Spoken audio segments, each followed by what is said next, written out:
Siamo in una delle zone più caratteristiche della Sardegna, lungo il mare tra Bosa e Alghero. Bosa Alghero e chiaramente triangolo con Villanova Monteleone. Questo è il nuraghe. Questo è il nuraghe A+. Se adesso osserviamo il nuraghe, sul quale sorgono anche questi due alberi giganteschi di quercia, e vedete che ha una forma strana. Perché così? Perché il paramento esterno è franato, è crollato, quindi non abbiamo le pendenze né il paramento visivo classico dei nuraghi. Il nuraghe attualmente non è stato ancora scavato, mentre sono state scavate il villaggio attorno.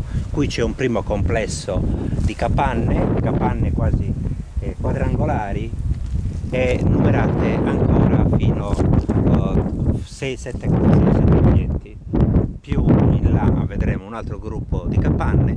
La struttura sia delle capanne che del nuraghe è arcaica, come potete vedere, insomma è una... Che periodo storico potrebbe risalire questo nuraghe? Potrebbe risalire tra il 1500 e il 1000 a.C. Che tipo di struttura ha? Questa è una struttura, diciamo, la chiamiamo arcaica perché vediamo che le pietre non sono sbozzate, sono sistemate in maniera anche abbastanza frettolosa.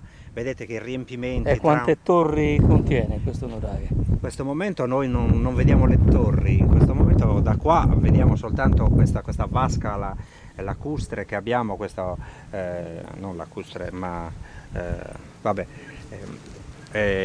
non lo sappiamo, cioè non le vediamo adesso le capanne, però come informazione generale il nuraghe, anche se non è stato scavato, è un nuraghe quadrilobato, cioè ha una torre centrale, un mastio con 2 camere sovrapposte e 4 torri nei 4 angoli unite insieme da corridoi.